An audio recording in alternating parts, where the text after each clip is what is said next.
Урматтуу достор, Код курулуш компаниясы курулуш жаатындагы жаңы системаны алгачкы жолу өлкөбүзгө алып келди. Бул кандай система дейсиздерби? Бул туннелдик калып системасы. Азыр кененирээк айтып беребиз. Туннелдик калып системасы бул жөнөкөй тил менен айтканда калыптардын жардамы менен темир торчолор менен бетондон үй куруу системасы. Алгач атайын даярдалган П жана Г формасындагы калыптар жайгаштырылып, бекем бурамалар менен бекитилет. Ушул эки калыптын бириккен жерине, ортосуна жана үстүнө бетон куюлат. Туннелдик калып системасынын кандай артыкчылыктары бар? Биринчиси, курулуш бат жана оңой жүрөт.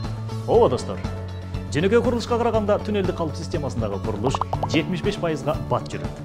Мисалга алсак, 15 кишиден турган топ бир эле күндө 2 үйдө, же болбосо 4 батирди, же болбосо 300-350 чарчы метр имаратты куруп коет. Албетте, бул сиздин батыраак үйлүү болушуңузга өбөлгө түзөт. 4-5 жыл күтүүнүн кереги жок.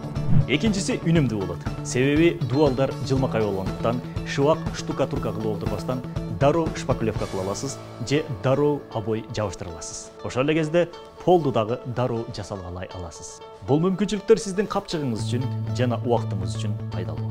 Үчүнчүсү коопсуз. Жок достор, бат жана оңой курулат десе сапатсыз болот окшойт деп ойлобоңуздар. Тескерисинче, туннелдик калып системасындагы үйлөр эң эле бекем жана сапаттуу болуп саналат. Себеби имарат темирден токулган бетондон курулуп, конструкциясы бүтүн. Башка имараттардай бөлөк-бөлөк өз-өзүнчө эмес. Биринчи кабаттан баштап бири-бири менен айкалышкан абалда бир болуп куюлуп кетет. Андан сырткары Түркияда атайын эксперимент жүргүзүшөт. Бул туннелдик калып системасы менен курулган 13 кабаттан турган үй. Бул имаратка 300 кг динамит жайгаштырып, эки жолу жардырып көрүшкөндө экөөндө тең имарат кулабай коет. Адатта 300 кг динамит менен 3 же 4 чоң имаратты бүтүндөй талкалап салса болот. Бирок туннелдик калып системасындагы үйлөрдө эмес.